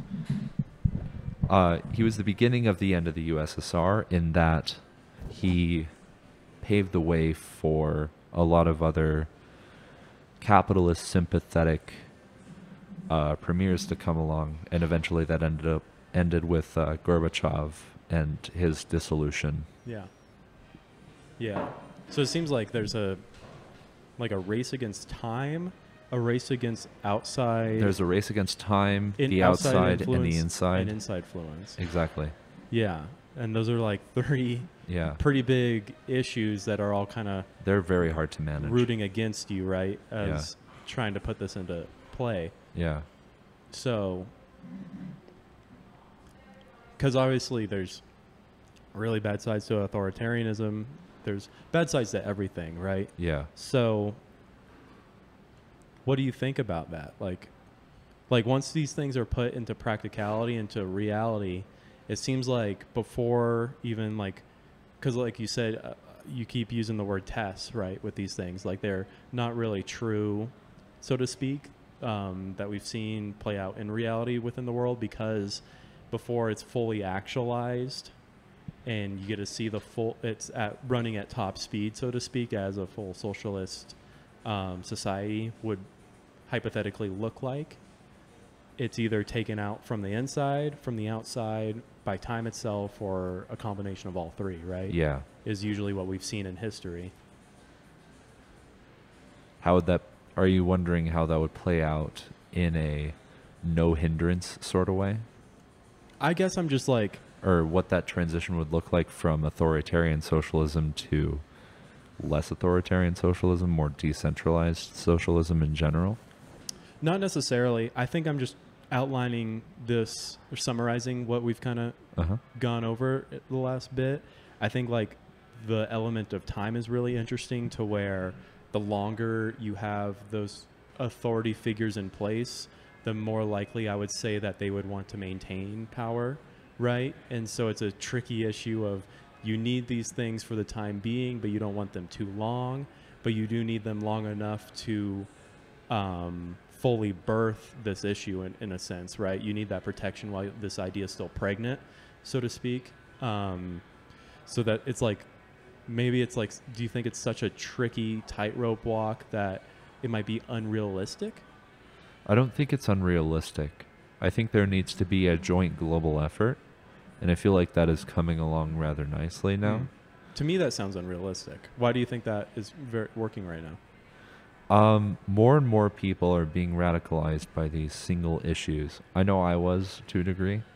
Well, not single issue per se, but this combination of a bunch of issues that are important to whomever. And those issues will make somebody mad, right? They will go and seek out solitude. Refuge. Shit, I'm not sure which word to use here for this.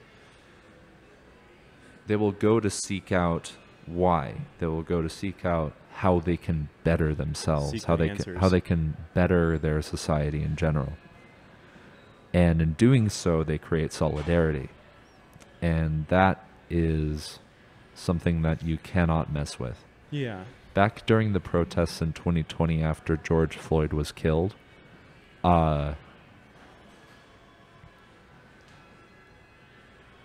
you got to see that on some pretty solid display of, granted it was violent. I don't care too much to sugarcoat that one. I also envisioned that that's how the fall of the capitalist United States would go in general. Is there needs to be a violent revolution. I feel like it's a bad call to ever underestimate the power of people in collective, because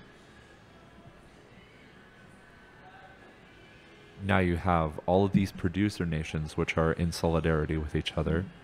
India has a very strong Marxist-Leninist party that is coming quickly into power, and as one of the main producer nations, who is still affected by British hegemony today, it is important.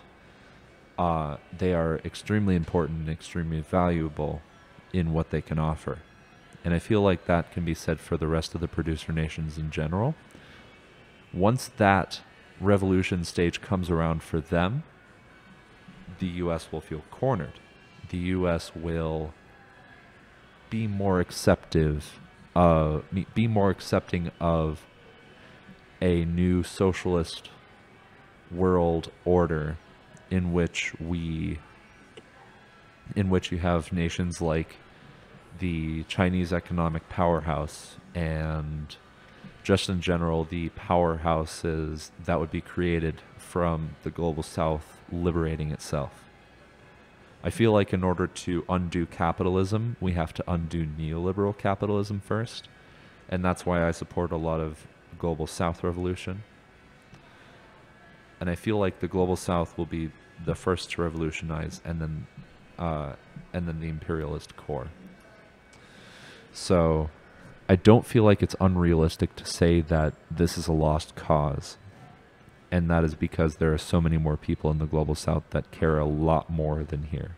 Yeah. Yeah. What is the likelihood of a global south revolt against their industries? It's hard to say. I don't know. I don't feel qualified to answer that. Do you think it's closer than some people might think, or it's still forming right now? It's still in development, do you think? It's in a formative stage. It's definitely closer than people think. I feel like we are on a brink of revolution, but that doesn't mean a lot. Like, Lenin said that his revolution would come after he died, but 2 weeks later he was in a revolution. So it's anybody's guess, really. Mm-hmm. It just depends on who pulls the first punch, who makes the first move, who gains power first. Mm. Okay. Do you think that'll come from the core or more from outside of it? I think it's more from the global south, like I said earlier. Something outside of it, then. Because they are the ones with the worst material conditions, even though they are... the global south is resource rich, and I don't feel like that's said enough. And once the global south fully realizes that, understands that, and then acts on it, I feel like we're in that stage of the global south understanding that more and internalizing that they have the power to revolt. And once they accept that, and then once they act on it, then a lot will change. Okay. We'll see good things coming in. We'll see a lot of interesting things coming in the future. I'll just put it at that. Yeah. Yeah. Are you keyed into these things, or is this just a feeling you have? I've heard enough to know. Well, not know. I don't feel like I know anything. I've heard enough to think that we are closer. I know that we're getting. I have it internalized in me that we are getting closer each passing day. I'm not sure if it's fast enough, but I know that every day we come closer to something interesting happening. Okay. Is there any other final thoughts on this topic as a whole you'd want to put out? Not especially, no. Do Okay. you? Not really. I appreciate the discussion. Of course. I think most of my questions were answered. And what are you doing personally these days? Personally, I'm working 40 hours a week. I have a job. I'm going to college in the fall. Not a whole lot to be said there, though. I don't feel like giving too much information away. That's fine. What about yourself? Personally working, trying to be active. Like I was saying earlier, I like to climb and I like to work out and stuff. Trying to find more friends in the area as well.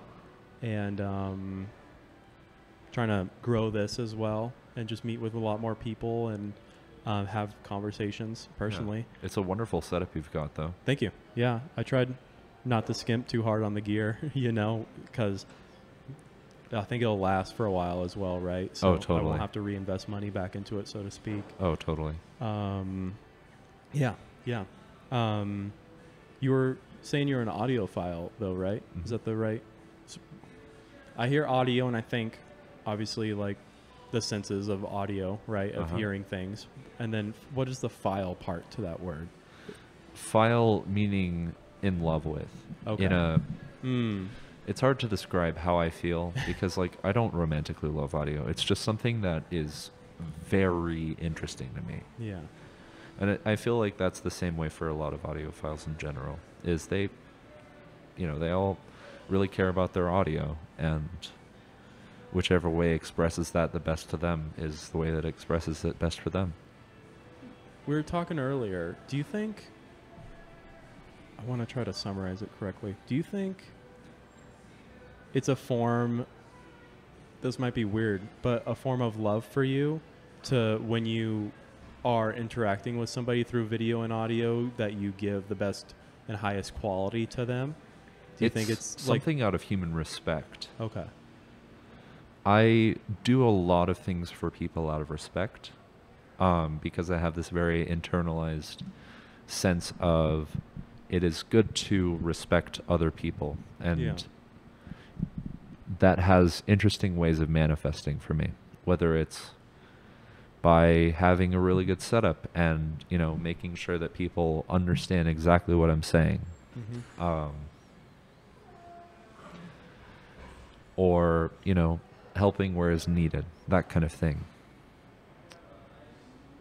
Yeah, not much else to be said there. Yeah. Okay. A lot of what people define as love, I feel like I define that as just respect. And that's like the feeling that you have Yeah. in your body. Yeah. That's interesting. I think, I don't know if this connects necessarily, but I think a lot of words we have right now, people have different definitions, and then also some definitions people have different words attributed to them as well. Yeah. Which, for better or for worse, I think that's the state of things overall. A lot of people hear love and think different things. They hear God and think different things. They hear vegetarian and think different things. Like there's so many words that are split differently depending on who you ask Yeah.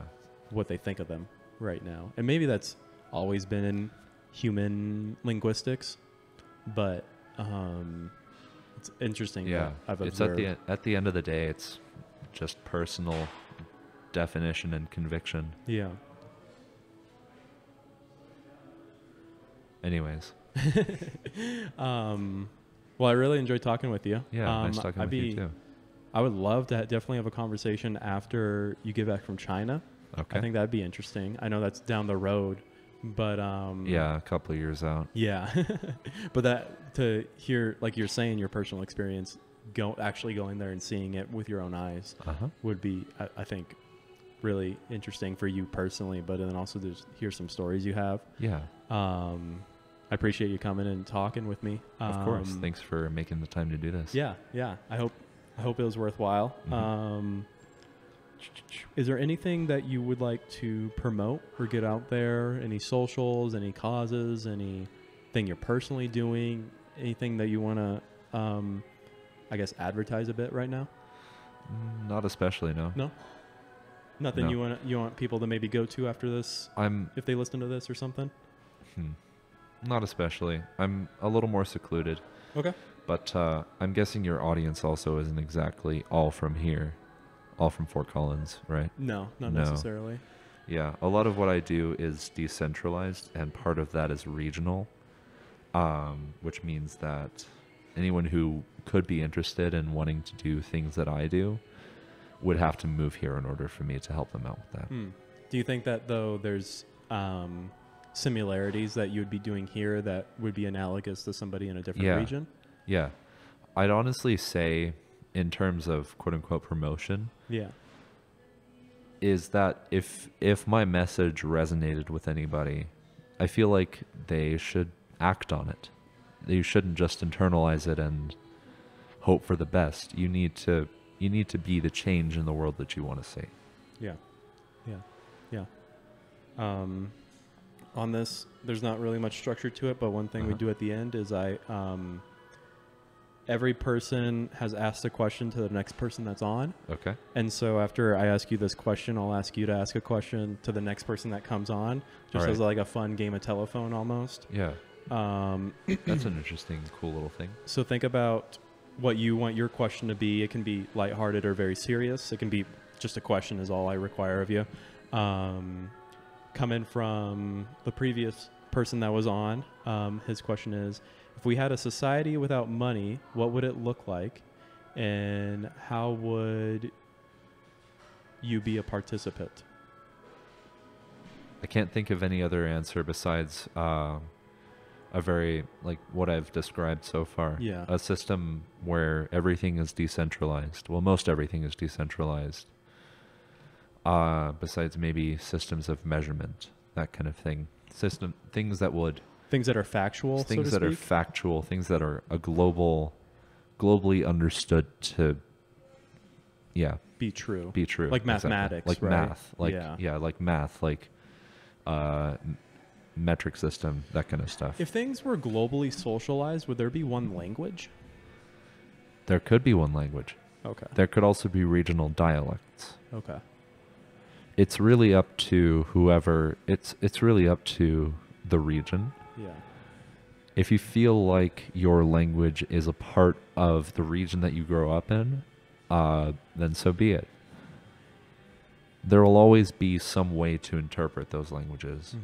I feel like that is something as humans we are wired to want to do, is to interpolate between different languages. It's something that I want to do. I like languages a lot. Yeah. But yeah. That's actually another question I have is I've heard some people with the perspective that they think like a type of socialism or communism is good, but to the extent that it's within specifically just families and at the farthest extent communities. Yeah. That it isn't attributed at all to any national or state level. Yeah, I agree with that too. It's just that like it makes sense. Yeah. Sorry. Go ahead. It makes sense within a family because you have let's say a 3, 10, and 16-year-old that, I mean, the 3-year-old obviously is not going to be producing anything that's of value or can work or anything like that, especially within our structure currently, right? So you have either 2 parents or 1 parent or however your household's structured that bring home a lot of things that's equally distributed, right? Yeah. And even if the 3-year-old wanted to work, maybe they physically can't, you know? And so just on that alone, everything should be distributed equally within the household, right? And so that's where I see like easily something like socialism working, right? Is from the family perspective, right? Yeah. Some people would say that that's the farthest extent socialism should play in our lives. That it's really only on a community basis or only on a family basis. It's really good for a family. It can be partially extended to the community, and then further than that, it should not be extended. I get that. Something I've heard. That's part of what I want to do as a socialist educator is let people have people understand that there are very few boundaries that humans have, instinctively anyhow. And the more that we break those down, the more that we can reach a more egalitarian system in general for everybody. And what I do is I help people break those down. So that's basically it. Okay. Awesome. Yeah. I don't know if you know what you want your question to be. Give me a quick second. I'll think about that. Yeah. And we can wrap up with that. If you have any final thoughts that you want to put out there. But, yeah. I'll give you some time to think, but...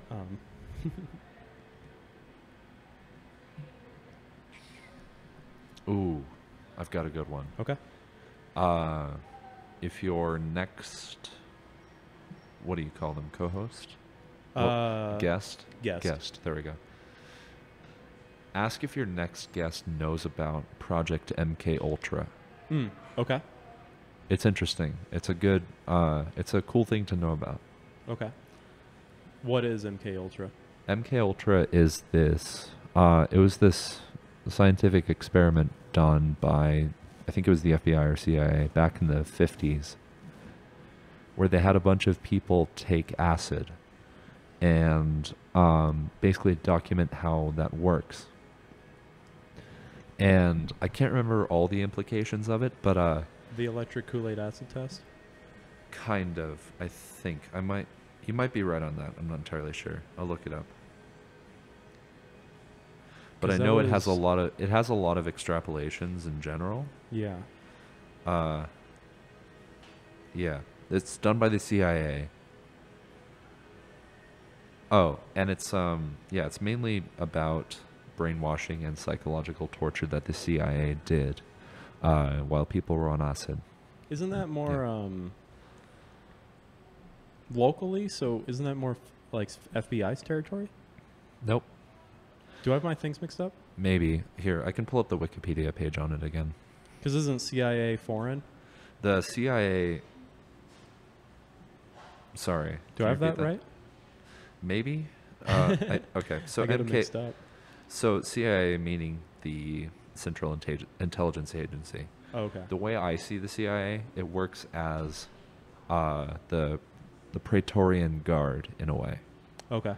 They have their own jurisdiction. They make their own rules. Okay, They work outside of the president's. They work outside of the president's orders. Yeah. Which is why Lee Harvey Oswald ended up killing JFK, because Lee Harvey Oswald worked for the CIA, and because JFK didn't want to extrapolate work to the global south, they had him offed. And yeah, just in general, there's a lot of CIA fuckery that I feel like people need to know more about. Yeah. Yeah. Awesome. Anyways, yeah. Appreciate the question. Of course. Thanks for coming on. We're going to end it right there. Thanks, everybody.